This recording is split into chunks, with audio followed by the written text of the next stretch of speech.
Hello, my name is Paul Fenn, and I work with a company named Local Power, and I'm here with two of my co-workers, Julia Peters, who is a political organizer of many years, and Charles Schultz, who has been directly involved with local governments that we're trying to persuade to take control of their energy destiny through a policy you may have heard of here in the Bay Area called community choice aggregation.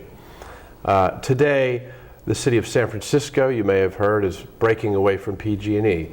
It's seeking to relocalize its energy supply through solar, wind, other technologies.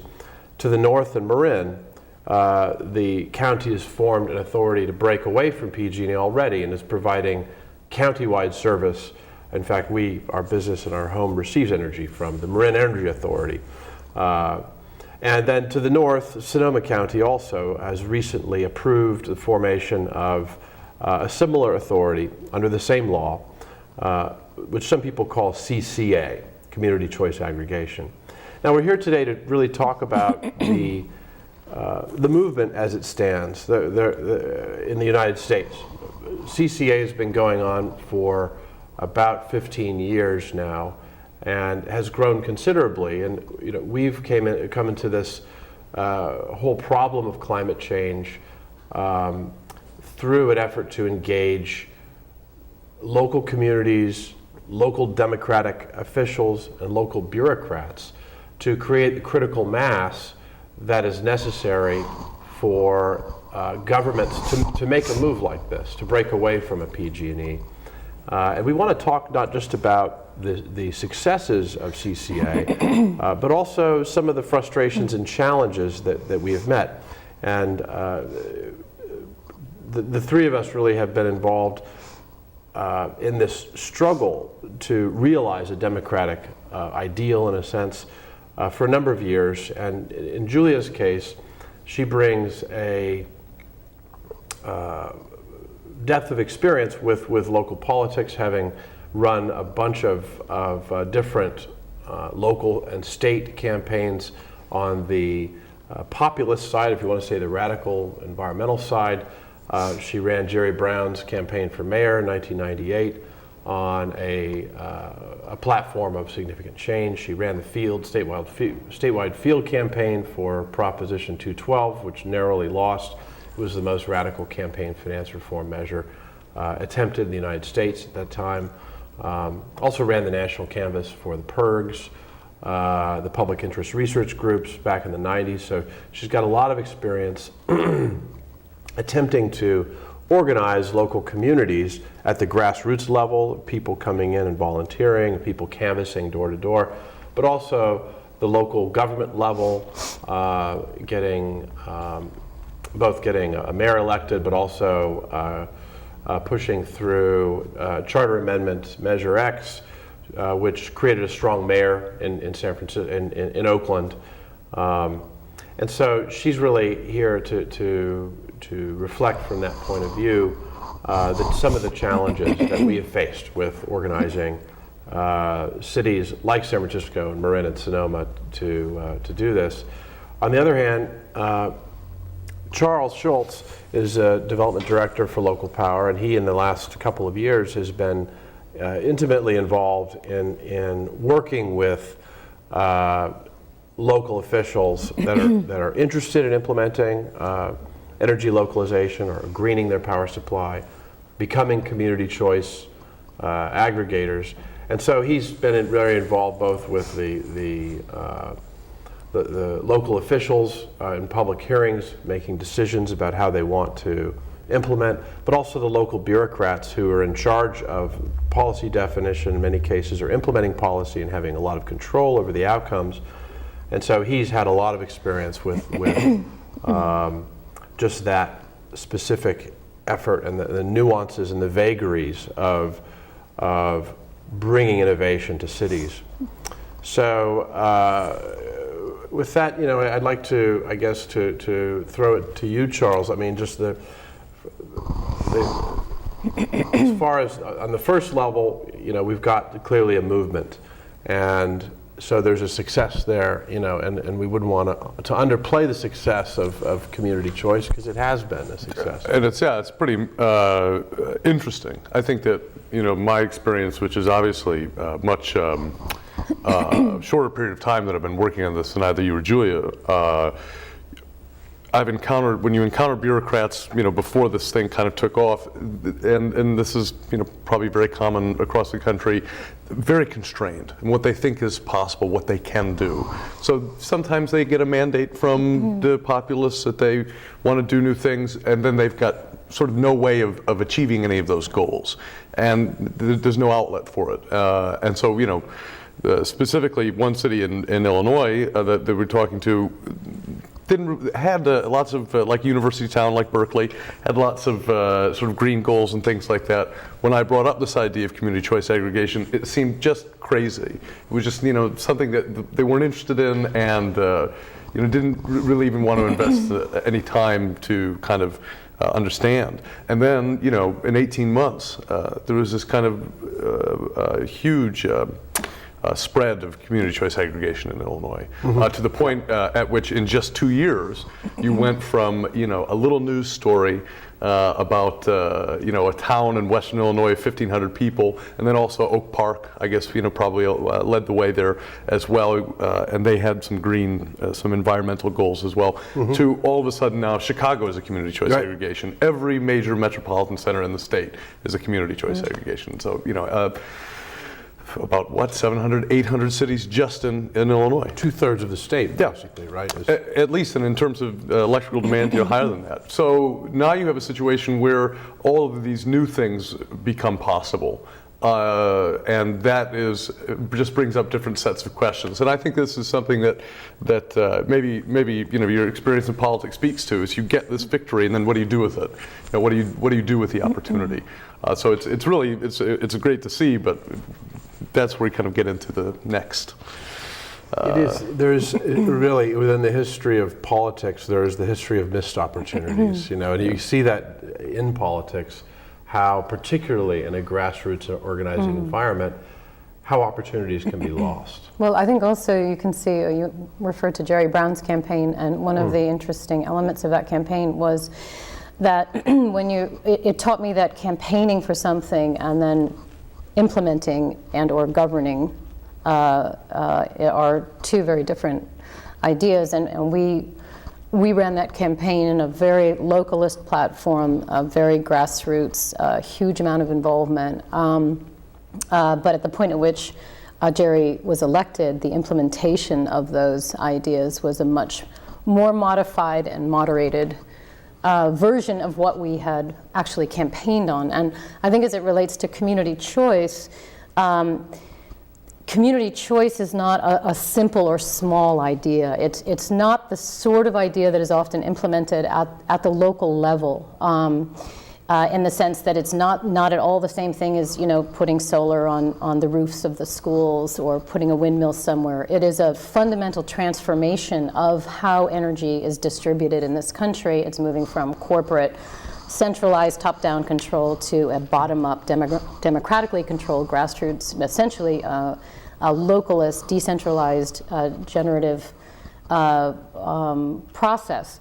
And so people, of course, are extremely excited about that. The activists, the people who want to support this, to green your energy supply, to control your energy supply, to remove it from the private corporate sphere into the public sphere is enormously exciting. But implementing it is a different matter altogether. And the bureaucrats aren't used to it. I mean, that's the thing. They're used to only being allowed or token gestures.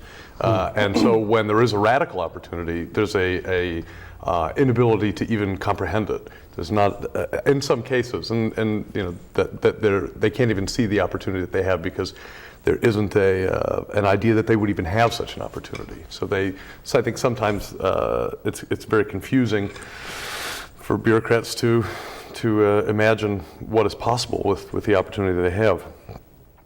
Yeah, we have. I mean, at this point, I'm sure a lot of the listeners are thinking, what is the subject? Community choice aggregation. What an unfortunate name for a movement, and yet it's something that that emerged in the envelope of an industrial conspiracy, if you want to call it, known as deregulation.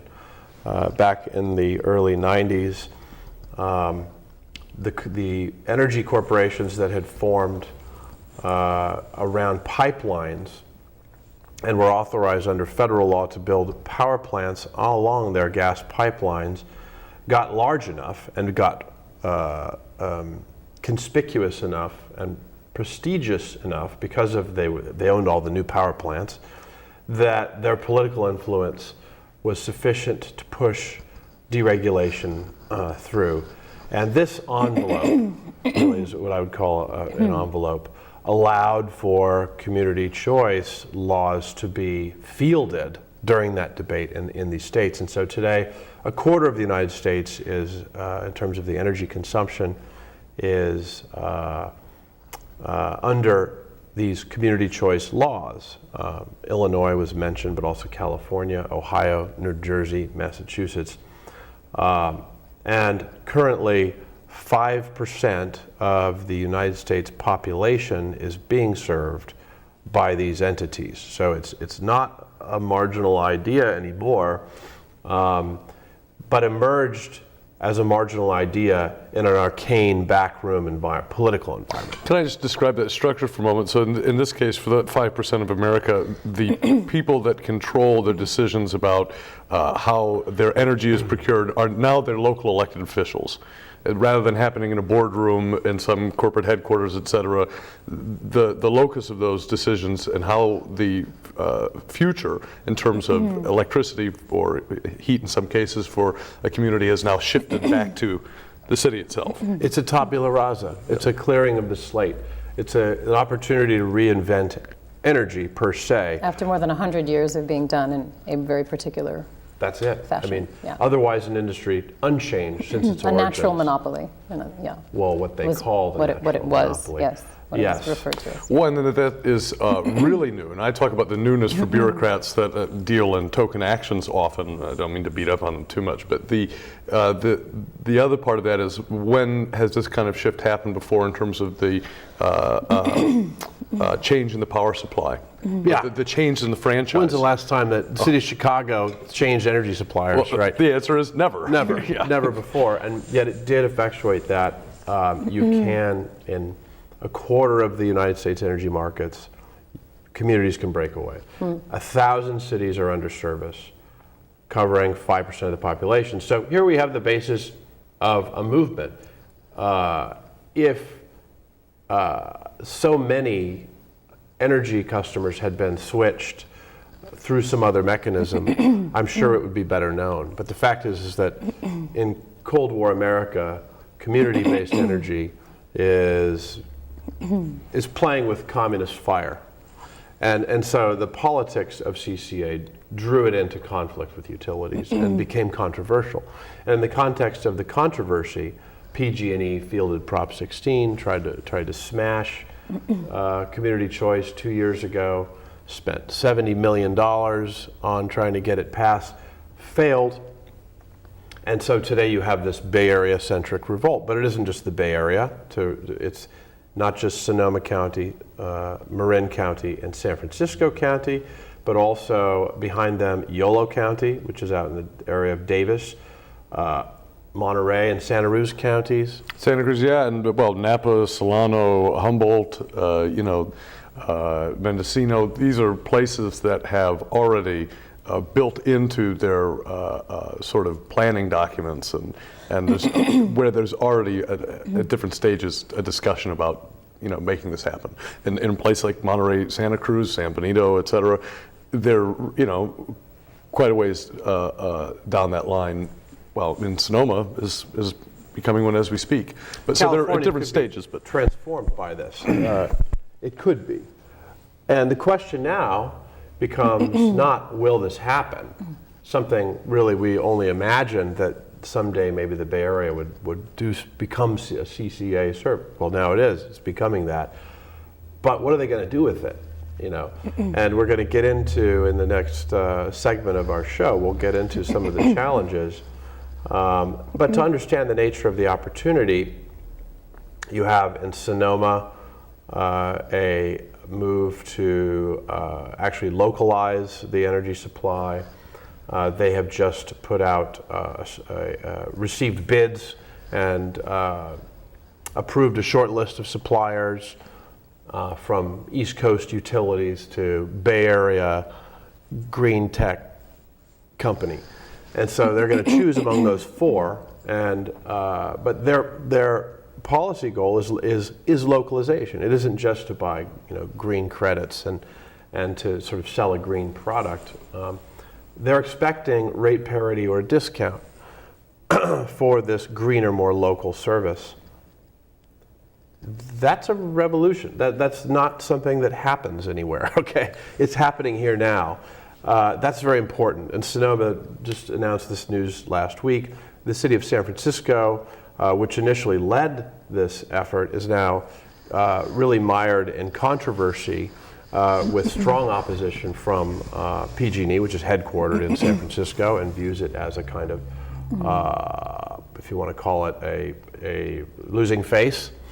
And has really fought against community choice there. But there again, the approach is what they call the local build-out, which means localization, not just greening, but it's also focused on allowing customers to own their power, to open the utility service to customer ownership. Not just to physical localization, not just to community-based service, not just a community service or a green service, but one that's profoundly different in ownership in a structure. form of public power in that sense. Yeah. But just to recap, in Marin you've got a slightly different model where it's more focused on allowing people to get greener power across the board at a competitive price, or to choose a green premium product where they're paying some supplier a premium for 100% renewable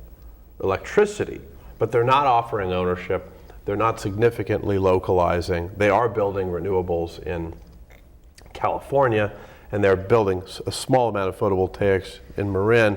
They say they're going to localize in the future more, and that's their goal to do so. But this core of the epiphenomenon will define the efforts of all the other CCAs. In the past, this was just unthinkable, really.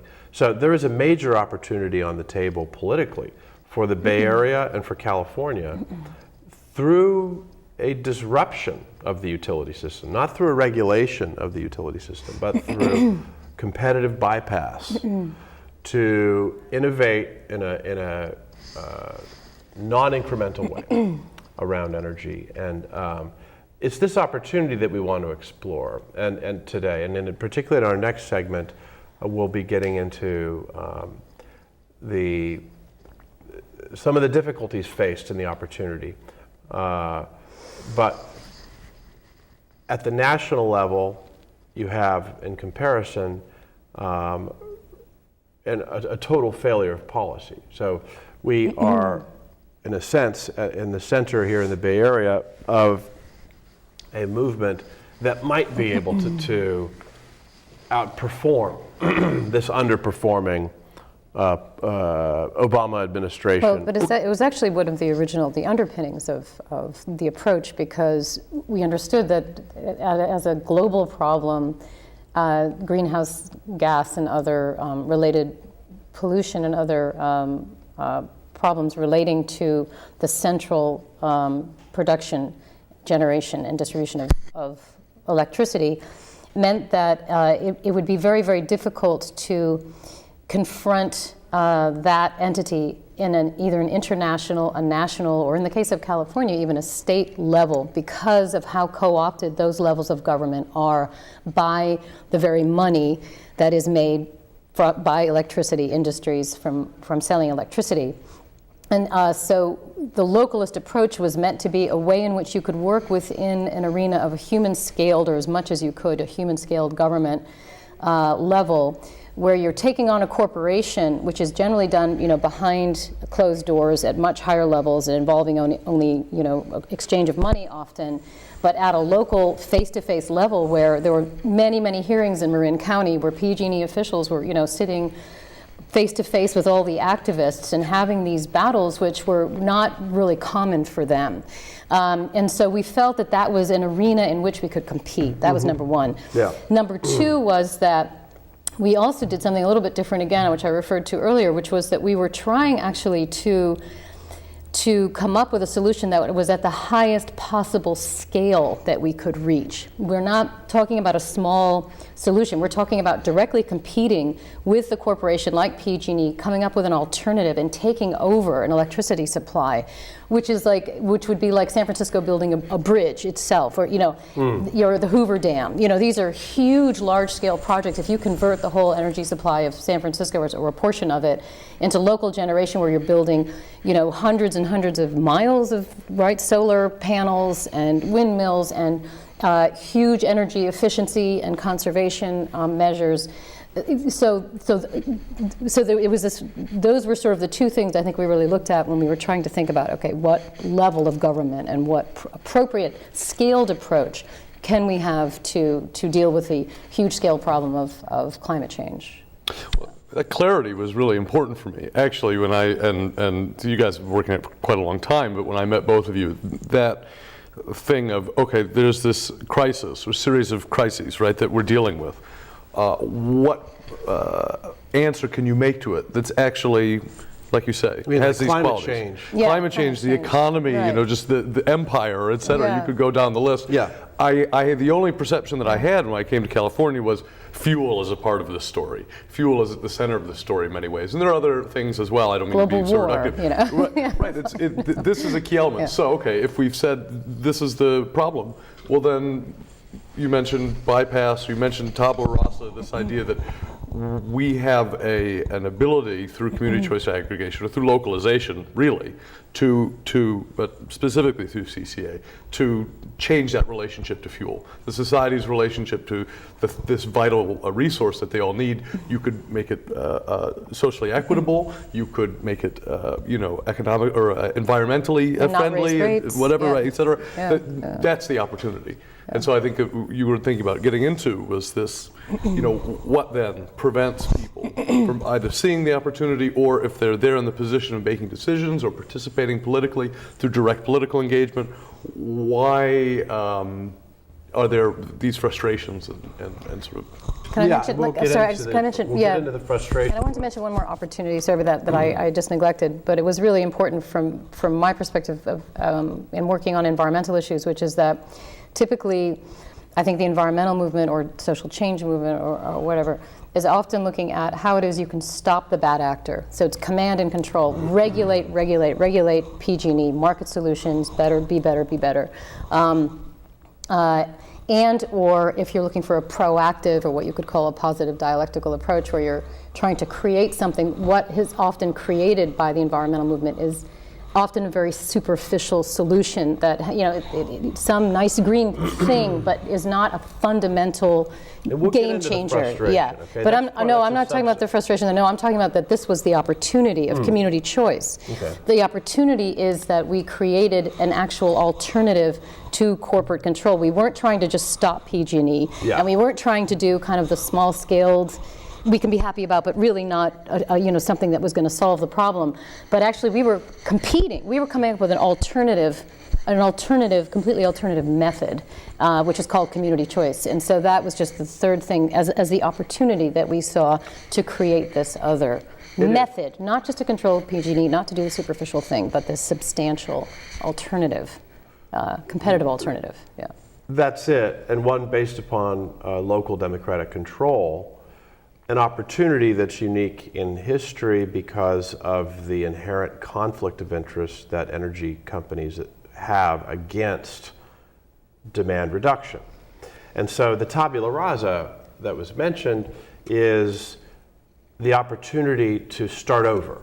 That is, today a PG&E, when it tries to green its products or build solar or implement energy efficiency, it suffers losses of revenue, losses in sales. And this is a classic problem for public and private utilities, and that reducing throughputs, reducing energy use through better light bulbs, better insulation, better heating, building automation, on-site generation, etc.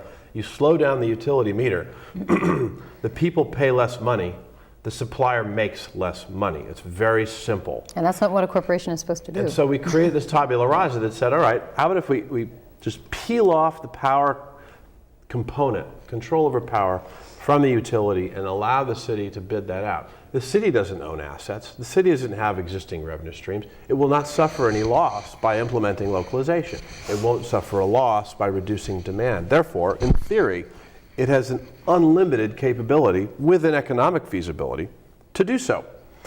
We've put great effort into making this happen for the last 20 years.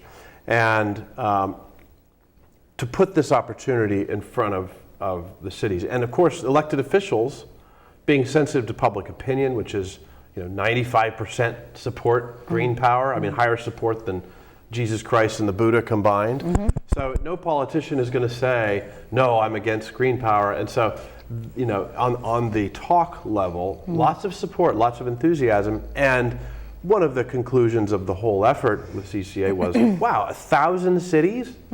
That was shockingly easy to create a, quote, movement, right? Not difficult to get them to do it.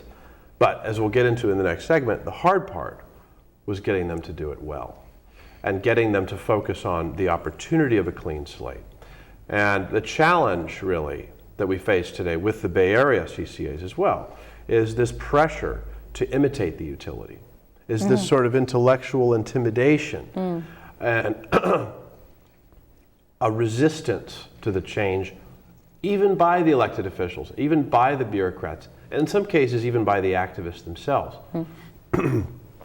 It's a very fascinating problem, and we wanted to get into and explain to you, the listening audience, why you should care about this.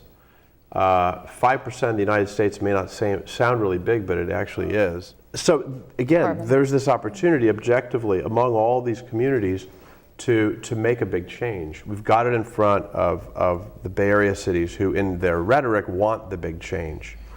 But will they take it?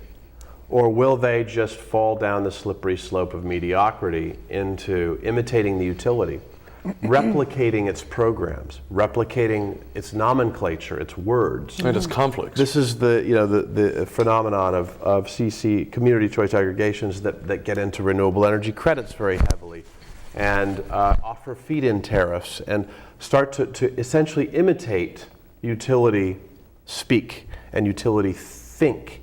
That jump of innovation is a real challenge for our society as it's mired in market fundamentalism and it's intimidated industrially by large corporations. And we're going to get into that on our next show, so we encourage you to please come back and see it.